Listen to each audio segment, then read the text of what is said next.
Doctor Dasarathi Krishnamacharya Mahabubabad జిల్లాలోని చిన్నగూడూరులో తేదీ 22/7/1925 జన్మించాడు.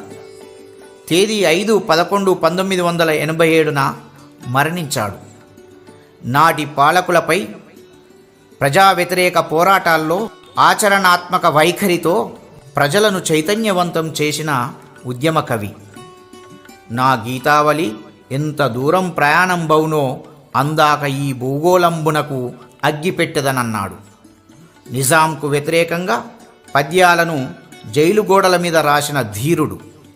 అగ్నిధార, రుద్రవీణ, మహాంధ్రోదయం, పునర్నవం, కవితా పుష్పకం, తిమిరంతో సమరం, అమృతాభిషేకం, ఆలోచనాలోచనాలు మొదలైన కవితా సంపుటాలను, నవమి, యాత్రాస్మృతి వంటి పలు గ్రంథాలను రచించి సినీ గేయ కవిగా ఆణిముత్యాల వంటి పాటలు రాసి సినిమా పాటకు సాహిత్య గౌరవాన్ని తీసుకువచ్చిన మహాకవి.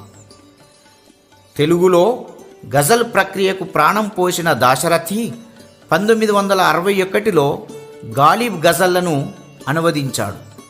ప్రసిద్ధ ఉర్దూ కవుల కవిత్వాన్ని అనువదించి విమర్శకుల ప్రశంసలను పొందాడు.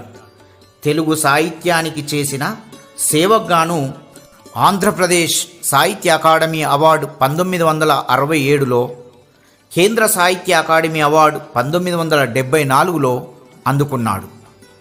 ఆంధ్రప్రదేశ్ రాష్ట్ర చివరి ఆస్థాన కవి. ఆవేశానికి అక్షరాన్ని తొడిగి అభ్యుదయ పథాన తన కవిత్వాన్ని నడుపుతూనే సున్నితమైన భావుకతతోనూ ప్రాచీన పద్య శైలితోనూ ప్రజల హృదయాలను ఆకట్టుకున్న సమన్వయ ప్రతిభాశీల ప్రజాకవి.